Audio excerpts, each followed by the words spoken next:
आइ अहाँ सब संगे शेयर कऽ रहल छी मौना पंचमी के दिन जे कन्या पबनैतिन मधुश्रावणी पूजथिन ओकर पहिल दिन के तैयारी आ पूजा करे के तरीका।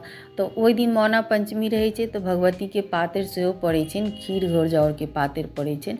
आ जतऽ खीर घोर जाउर के पातरि नहि पड़ै छै तऽ लोक और कहुना दही आ कनि नेबो जरूर खाइ छथिन दाँत खट्टा करै, दाँत कोत करै के लेल। तऽ ओहि दिना अहिना आँगन घर सबटा नीपल पोतल जायत, कोबर घर के सेहो बहारल जायत, लेकिन कोबर घर में झाड़ू या बाढ़नि नहीं लगतै। एकटा कपड़ा से सूती साफ सुथरा कपड़ा से कोबर घर के जे छै से बहारि देल जेतै। आ पूजा के जते इंतजाम अइ सबटा ओहिठमा कऽ दियौ। फूल राखि दियौ, उजरा फूल अलग कऽ के राखि दियौ, जाही जूही राखि दियौ, बेलपत्र के इंतजाम कऽ लिअ, अछिंजल राखि दियौ, गौरी नवेद्य ई सब इंतजाम कऽ के कोई राखि सकै छथिन, लेकिन पूजा पाठ गौरी नवेद्य चढ़ेथिन तढ़ेथिन सबटा पबनैतिन। ओकर बाद जे अहाँ चेन्नई के दही जमेने छियै से चेन्नई के दही बामा तरफ पसारि के राखि दियौ, मटकूरी के संगे छाँछी के संगे। और संग में जे छै से एकटा पनपथिया पर कनि बूट फुलायल रहतै आ ओहिपर पाइ सेहो रहतै, ओहिपर पैसा सेहो रहतै। आ पीढ़िया के ऊपर पीढ़िया राखि दियौ जे नाग लिखल छै, दहिना तरफ जे पुरैन के पत्ता या नाग लिखने छी तऽ ओहिके ऊपर मैना के पात राखि दियौ। ई सब ओरियान के आसन पबनैतिन ले आसन बिछा के राखि दियौ। अछिंजल नहा सोना लेने छी तऽ अछिंजल भरि के राखि दियौन। आ पबनैतिन के ई सबटा कोबर घर के तैयारी केला के बाद चौका घर में कोई गोटे एकटा खीर बनेथिन करोतेर खाय के लेल। खीर बनेथिन बढ़िया से, जते करोतेर खुएथिन ओहि हिसाब से खीर बनते, चाहे 5टा होय 7टा होय 21टा होय जेना होय ओहि हिसाब से खीर बना के राखल जेतै। आम काटि के केरा के और कटहर और की कहै छै मिठाई ई सब के इंतजाम कऽ के राखल जेतै, केरा पात के इंतजाम कऽ के राखल जेतै। संगे एकटा थारी राखल जेतै जाहिमे कि पबनैतिन करोतर खेथिन। ओहि सब चीज के आर जे बिछायल आसन बिछेबै तऽ ओकरो इंतजाम कऽ के राखि लिअ। करोतर खाय के लेल जे आसन बिछेबै तिनको इंतजाम कऽ के सबटा इंतजाम कऽ के राखि लिअ। आब पबनैतिन जे छै से तैयार कऽ दियौन। पबनैतिन नहा सोना लेथिन, नहा सोना लेला के बाद हुनका पैर तैर रेंग दियौन, हुनकर केश तेश बना कऽ खोप्पा जूड़ा बना कऽ भरि सित सिन्दूर कऽ के भरि कपार पटमाइश कऽ दियौन। टीका नथिया गहना गुड़िया सबटा पहिरा दियौन। ओकर बाद जे छै से भगवती घर में एकटा नया साड़ी पहिरा दियौन। ओहिमे चाउर के आ सुपारी के जेठ शेष छथिन से खोइच दऽ देथिन। आ नया साड़ी अपना सबके तऽ नैहरे के साड़ी पहिर कऽ पूजल जाइ छै, चूँकि अपना सबके भार जे छै से टेमी के समय में आबै छै।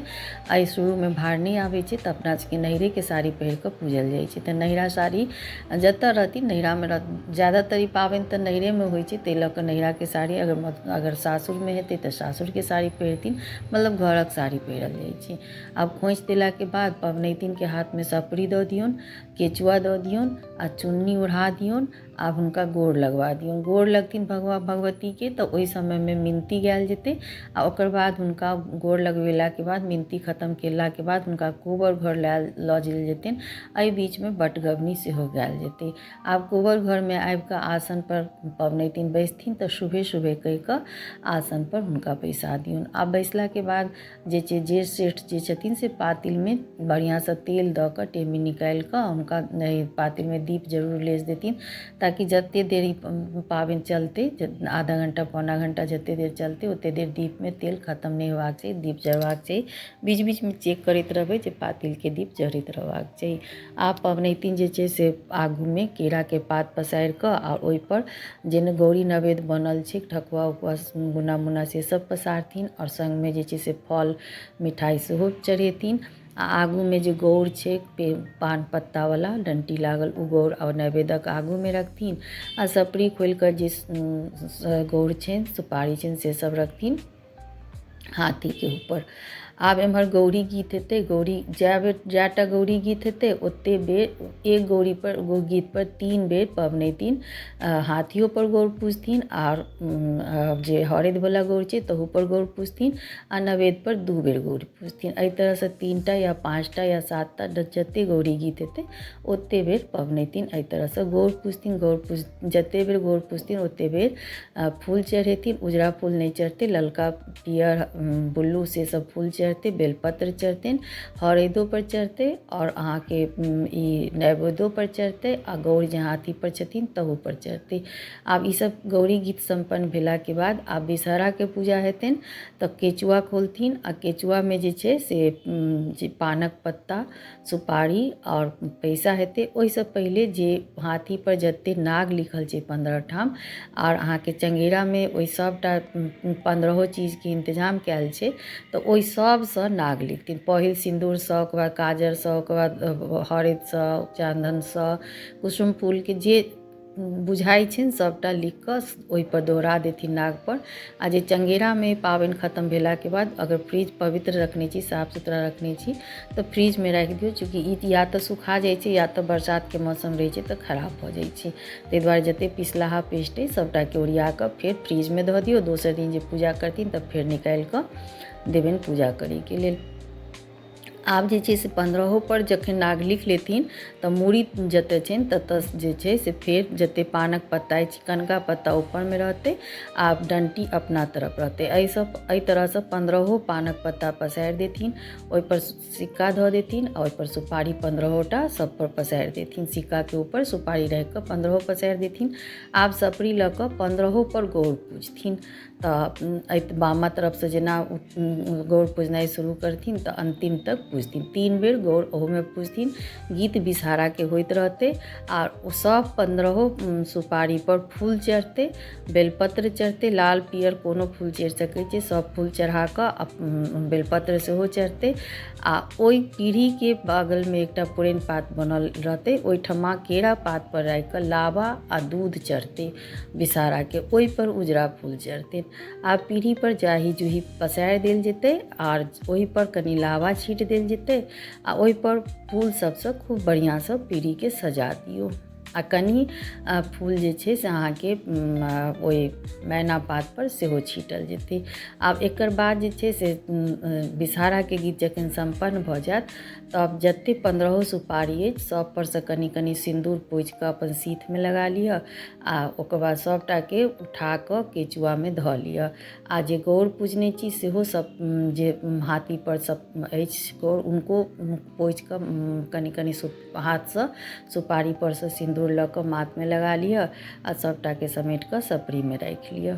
एकर बाद जे छै से दुनू सपरी और केचुआ दुनू लऽ कऽ बिन्नी हैत तऽ 3 बेर बिन्नी होइ छै। तऽ पहिले कथा होबैसँ पहिले 2 बेर होइ छै आ 1 बेर बिन्नी कथा भेलाके बाद होइ छै। जे ज्येष्ठ श्रेष्ठ छथिन या पुरोहितनी छथिन सएह बिन्नी और कथा कहथिन। तऽ बिन्नी जे कहथिन 2 बेर बिन्नी कहथिन, तकर बाद कथा कहथिन, तऽ ओ केचुआ हाथमे लऽ कऽ, सपरी हाथमे लऽ कऽ पबनैतिन पूरा बिन्नी सुनथिन, कथा सुनथिन। फेर कथा समाप्त भेलाके बाद फेर 1 बेर पूरा बिन्नी हेतै तऽ ओहो बिन्नी पबनैतिन सुनथिन। तकर बाद जे छै से जे हरदिवला गौर अछि ताहि परसँ सिन्दूर कनि हाथमे समेट कऽ, जे खसल सिन्दूर रहै छै एना हाथसँ कनि लगा कऽ सीथमे लगा लिअ। आब जे छै से नैवेद्यके उसरगि दियौ 3 बेर। जतेक अछि जे मने चेन्नइके दही छनि, चना छनि, ई नैवेद्य छै सबके 3 बेर उसरगि दियौ आ गोर लागि कऽ उठि जाउ। ठाढ़ भेलाके बाद मैना पत्ता पर जतेक जाही जूही से चढ़ा दियौ, कनि लावा चढ़ा दियौ, कनि दूध चढ़ा दियौ, ऊपरसँ उजरा फूल चढ़ा दियौ। आब सब गोर लागि कऽ ओतऽसँ विदा हो। तऽ फेर बटगबनी हैत, विदा हेबै तऽ फेर बटगबनी हैत आ बटगबनी गाबि कऽ भगवती घर तक पहुँचथिन। भगवती घरमे गोर लागथिन पबनैतिन आ गोर लागै कालमे फेर विनती हेतनि। विनती भेलाके बाद ओतऽसँ आब एम्हर करोतैके पूरा तैयारी कऽ कऽ राखि लिअ। आसन ठाँ आसन सब कऽ दियौ, थारीमे कनिया लए पबनैतिन लए खीर आम केरा सब सजा कऽ राखू। आ जतेक 5टा सोहागिन 7टा सोहागिन खेथिन सबके केरा पात पर खीर आम सबके दऽ दियौन। आब पबनैतिन जे छथिन से सपरीसँ 1 बेर आगू साइडसँ अपन थारी तक 1 बेर गौर पूजथिन मंत्र पढ़ैत। ओकर बाद गोर लागि कऽ सपरी समेट कऽ राखि देथिन भगवती लगमे। एकर बाद जे छै से खेथिन आ जे सब चीज सबकिछु खेथिन, खेलाके बाद हाथ धो कऽ जतेक ज्येष्ठ श्रेष्ठ छथिन सबके गोर लागथिन। आइ पबनैतिन इएह खा कऽ रहथिन। सूर्यास्तसँ पहिले पानि तानि पी सकै छथिन, सूर्यास्तके बाद ओ पानिओ नहि पीथिन। ओकर बाद जे छै से साँझमे साँझ देखेलाके बाद पातिलमे दीप जरेलाके बाद एकटा साँझके गीत हैत आ कोबर गीत सेहो हैत। दोसर दिनसँ पबनैतिन भोरे जे छै से नवेद सब समेटेतै। आइ नवेद सब ओहिना पसरल रहतै। दोसर दिन सबटा नवेद समेट लेथिन, सबटा हटा लेथिन। आ जे हरैदवला गौर छै तकर हरैदवला गौरसँ मुँह रगड़ि कऽ मुँह धो लेथिन। ओकर बाद नहा सोना लेथिन। पाबनि जेना पूजल गेल एक दिन, ओहिना दोसरो दिन पाबनि पूजल जायत। 12 दिन अहिना चलत। 13मा दिन कली जे दिन टेमी हेतै ताहि दिन पाबनि कनि अलग पूजल जेतै। आइसँ लेकिन पबनैतिन जे छथिन से अरबे अरबाइन खेथिन। भुज्जा, साग, मड़ुआ, मौसरी, रोटी ईसब नहीं खेथिन। बाकी अरबे अरबाइन खाना खेथिन। तऽ एहि तरहसँ मधुश्रावणी व्रत जे छै से सम्पन्न हैत। आ अगर साड़ी चेंज कऽ कऽ ऊपर चाहै छथिन सब दिन पाबनि पूजै लए तऽ खोइच वएह रहतै, ओही खोइचके दोसर साड़ीमे शिफ्ट कऽ देल जेतै। तऽ एहि तरहसँ रङ्ग बिरङ्गके साड़ी पहिर कऽ पबनैतिन पाबनि पूजि सकै छथिन। उम्मीद अछि अहाँ सबके हमर वीडियोसँ जरूर फायदा भेल हैत, कनियो जानकारी भेटल हुए तऽ कमेंट सेक्शनमे जरूर लिखू। लेकिन एकटा बात कहब नहि बिसरब जे अगर नैहर आ सासुर सबके अलग अलग होइ छनि, जिनका जेना होइ छनि से तहिना करैत। हमरा जे जानकारी रहै से अहाँ सब संगे शेयर केलहुँ। अगर अहाँ सबके कनियो यूजफुल बुझाइए तऽ शेयर करू। हमर पेज पर नया आयल छी तऽ फॉलो करू। तऽ एक बेर फेरसँ मधुश्रावणीके बहुत बहुत शुभकामनाके साथ जय मिथिला, जय मैथिली।